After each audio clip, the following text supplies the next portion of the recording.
Bismillahirrahmanirrahim. Assalamu alaikum dear students. This is Mansur Ali Narejo. In today's lecture, we are going to learn two phases of photosynthesis, which is light reaction and dark reaction. So let's start. Process of photosynthesis is mainly divided into two phases or reactions. Photosynthesis का जो अमल है वो divide करते हैं हम दो reactions में या फेजेस में.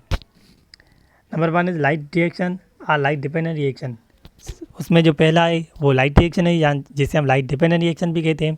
Other one is dark reaction और लाइट इंडिपेंडेंट रिएक्शन. इसे हम डार्क रिएक्शन कहते हैं या रोशनी से independent reaction.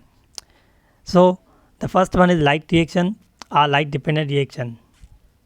The term light reaction or light dependent reaction is used due to the reason that during this phase of photosynthesis light energy is captured and converted into chemical energy. यहाँ पर जो light reaction या light dependent reaction term इस्तेमाल किया गया है वो इस वजह से क्योंकि इस फेज के दौरान जो लाइट एनर्जी होती है वो कैप्चर की जाती है, उसे हम पकड़ते हैं और वो कन्वर्ट की जाती है केमिकल एनर्जी में. Some of the light is utilise to spelt water into oxygen and H+ with En electron negative. कुछ जो एनर्जी होती है लाइट एनर्जी वो इस्तेमाल होती है वाटर को स्पेल्ट करने में. वाटर स्पेल्ट होता है ऑक्सीजन में प्लस प्रोटॉन या हाइड्रोजन प्लस में और इलेक्ट्रॉन में. This spelting of water is called photolysis.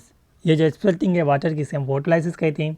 Oxygen which is produce during photolysis release in the environment where is hydrogen plus together with carbon dioxide are used in building glucose.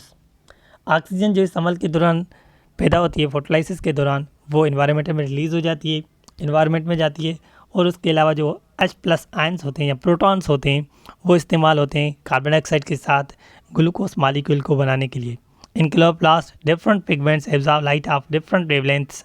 Chloroplast के अंदर मुख्तलिफ pigment मुख्तलिफ wavelength की light को absorb करते हैं. Among them chlorophyll is the main light capturing molecule. उनमें से जो क्लोरोफिल होता है वो मेन होता है लाइट कैप्चर करने के लिए, लाइट मालिक्यूल्स को कैप्चर करने के लिए. In thylakoid membrane, thylakoid membrane के अंदर which absorb violet blue and red light, जिसमें वो एब्जॉर्ब करता है वायलेट ब्लू और रेड लाइट को but reflect green, therefore it appears green. पर वो ग्रीन लाइट को रिफ्लेक्ट करता है इसलिए वो ग्रीन, उसकी अपीयरेंस जो होती है वो ग्रीन होती है. यानी आपको जो लीव्स होते हैं या जहाँ पर क्लोरोप्लास्ट मौजूद होता है वो आपको ग्रीन लगेगा क्योंकि वो ग्रीन लाइट को रिफ्लेक्ट करता है. In the thylakoid membrane, other pigments and electron carriers molecules form highly organized assembly in a series called photosystems. thylakoid membrane के अंदर पिगमेंट्स और जो इलेक्ट्रॉन कैरियर मॉलिक्यूल्स होते हैं वो एक असेंबली बनाते हैं, वो एक सीरीज़ बनाते हैं जिसे हम फोटोसिस्टम कहते हैं. Each thylakoid contains thousands of copies of two different kind of photosystems called photosystem 1 and 2. उनमें से हर एक जो होता है थाइलाकॉइड उसमें मौजूद होते हैं हज़ारों किस्म के डिफरेंट जो है फोटोसिस्टम्स होते हैं जिन्हें हम फोटोसिस्टम A1 और 2 कहते हैं.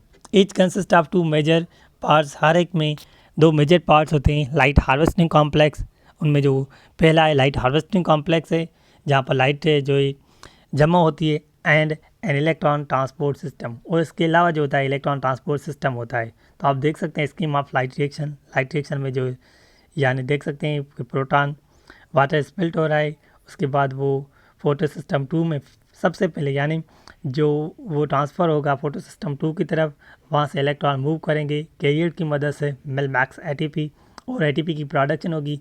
उसके बाद वो फोटो सिस्टम 1 के पास जाएंगे, उसके बाद वो अगेन कैरियर के पास जाएंगे. कैरियर से वहाँ पर फॉर्मेशन होगी NADPH2. वहाँ पर NADPH2 की फॉर्मेशन होगी जिसे हमने पहले पढ़ा था कि कैरियर मॉलिक्यूल्स बनते हैं ATP और NADPH2 इस अमल के दौरान. तो वो इस तरह से फार्मेशन होती है कि यानी उसमें डिफरेंट किस्म के कैरियर मॉलिक्यूल्स होते हैं जो उन इलेक्ट्रॉन्स को मूव कराते हैं और ATP और NADPH की फॉर्मेशन कराते हैं. The conversion of light energy takes place when the chlorophyll of reaction centre receives energy. वहाँ पर जो कन्वर्जन होती है लाइट एनर्जी की वो होती है क्लोरोफिल में, जो यानी वहाँ पर जो सेंटर होता है जो एनर्जी को रिसीव करता है. One of the electron from chlorophyll A molecule leaves and jump over the electron transport chain. वहाँ से एक इलेक्ट्रॉन जो होता है क्लोरोफिल A मालिक्यूल का वो वहाँ से लीव करता है और जंप करता है इलेक्ट्रॉन ट्रांसपोर्ट सिस्टम में. This energized electron moves from one electron carrier to the next. वो जो एनर्जी वाले जिसमें एनर्जी मौजूद होती है इलेक्ट्रॉन्स में, वो मूव करते हैं एक कैरियर से दूसरे कैरियर की तरफ। इसे आप देख सकते हैं, यहाँ पर एक कैरियर है, वहाँ से वो दूसरे कैरियर के पास जा रहे हैं, फिर अगेन यानी उस एक और कैरियर के पास जा रहे हैं फोटो सिस्टम 1 में, और अगेन जो है वो एक और फोटो कैरियर के पास जा रहे हैं। इस तरह यानी वो मूवमेंट हो रही है। The electron release energy when it comes down. वो एनर्जी रिलीज करता है जैसे ही वो नीचे आता है। This energy drives reaction and produce 2 energy rich compounds. ये जो यानी एनर्जी होती है वो रिएक्शन को चलाती है और 2 एनर्जी रिच कंपाउंड्स बनते हैं जिसमें ATP और NADPH आ जाते हैं। NADPH2 reduce nicotine amine adenosine dinucleotide phosphate. ये 2 मॉलिक्यूल्स बनते हैं। ADP is a compound which is already present in the cell. ADP वो कंपाउंड है जो पहले ही सेल के अंदर मौजूद होते हैं। It combines with phosphate by using energy of photon released from when moving through electron carriers in photo system.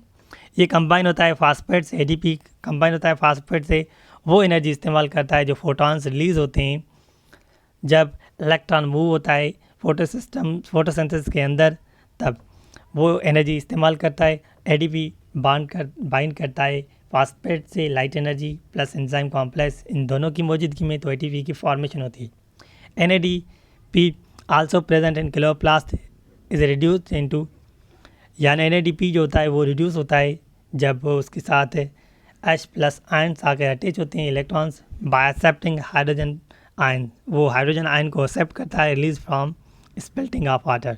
जो वाटर के स्पेल्ट होने की वजह से रिलीज़ हुए थे उनके साथ ही मिलेगा, फिर यानी रिड्यूस फॉर्म में वो हमें मिलेगा NADPH2 में। तो NADP सेल के अंदर मौजूद होता है और जो 2 प्रोटॉन्स H+ आयन्स प्लस में 2 इलेक्ट्रॉन्स जो वाटर से आते हैं वो यहाँ पर आकर मिलते हैं, उसके बाद रिड्यूस फॉर्म NADPH2 की फॉर्मेशन होती है। ATP and NADPH2 both are energy rich compounds which provide energy, hydrogen plus and electrons for conversion of atmospheric carbon dioxide into carbohydrates in chloroplast during light independent phase of photosynthesis। ATP और NADPH2 जो है वो बहुत energy rich compounds है, इनमें बहुत ज़्यादा energy store होती है। वो जो एनर्जी होती है हाइड्रोजन और इलेक्ट्रॉन जिसमें कन्वर्जन होती है, एटमॉस्फेयर कार्बन डाइऑक्साइड कन्वर्ट होता है कार्बोहाइड्रेट में यानी ग्लूकोज में क्लोरोप्लास्ट के अंदर लाइट इंडिपेंडेंट फेज के दौरान, यानी जो फोटोसिंथेसिस का लाइट इंडिपेंडेंट फेज है उस दौरान। Dark reaction are light independent reactions. This phase of photosynthesis does not require energy of photon. इस फेज, ये जो फेज है फोटोसिंथेसिस का, इसमें फोटॉन की एनर्जी इस्तेमाल नहीं होती, but also takes place and day simultaneously with the light and light reaction. पर ये जो रिएक्शन है वो जो लाइट रिएक्शन होता है उसके साथ साथ होता है। लाइट इंडिपेंडेंट रिएक्शन या डार्क रिएक्शन जो होता है, जैसे ही लाइट डिपेंडेंट रिएक्शन कंप्लीट होता है उसके फ़ौरन बाद लाइट इंडिपेंडेंट रिएक्शन इस्तेमाल होता है। The ATP and NADPH synthesized during the light dependent reaction are dissolve in stroma. वह ATP और NADPH2 जो मॉलिक्यूल्स बने थे लाइट डिपेंडेंट रिएक्शन के दौरान वो स्ट्रोमा में डिजॉल्व हो जाएंगे। They provide energy to power the synthesis of glucose from carbon dioxide and water. वो एनर्जी प्रोवाइड करेंगे ताकि ग्लूकोज, कार्बन डाइऑक्साइड और वाटर की फॉर्मेशन हो। H+ and electron of water वो इसमें इस्तेमाल होंगे। This phase occurs independently. ये जो फेज होता है वो इंडिपेंडेंटली होता है without light as long as ATP and NADPH2 are available. यानी ये रिएक्शन तब तक चलता रहेगा जब तक ATP और NADPH2 मौजूद होंगे, तो ये रिएक्शन चलता रहेगा क्योंकि इसके जो रिएक्टेंट होते हैं वो ये होते हैं, ये दोनों मॉलिक्यूल्स जो लाइट डिपेंडेंट रिएक्शन के दौरान बनते हैं। This phase of photosynthesis cyclic phase. ये जो फेज है फोटोसिंथेसिस का वो साइक्लिक फेज है। It occurs in set of reactions called Calvin Benson cycle. Due to its discoverer are C3 3 carbon containing compound formed initially of cycle. इस phase को photosynthesis के phase को हम साइक्लिक फेज भी कहते हैं क्योंकि ये साइक्लिक मैनर में होता है। इसमें जो सेट ऑफ रिएक्शंस होते हैं इसलिए हम इस रिएक्शन को कैल्विन-बेंसन साइकिल भी कहते हैं। इसके डिस्कवरर की वजह से, कैल्विन इसका डिस्कवरर था, इसी वजह से हमने इस साइकिल को नाम दिया कैल्विन-बेंसन साइकिल। और इस साइकिल को हम C3 साइकिल भी कहते हैं क्योंकि सबसे पहले इस रिएक्शन के दौरान जो मॉलिक्यूल बनता है उसमें 3 कार्बन होती हैं, तो उसी वजह से हम C3 साइकिल भी कहते हैं। द C3 cycle requires और जो C3 रिसाइकिल होती है उसके लिए ज़रूरी होती हैं।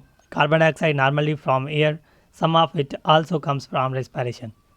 कार्बन डाइऑक्साइड जो आमतौर पर हम एयर से लेते हैं, हवा से लेते हैं, पर कुछ मिकदार जो कभी कभी जो रेस्पिरेशन का अमल होता है उस दौरान जो बनती है कार्बन डाइऑक्साइड वो भी इस्तेमाल होती है।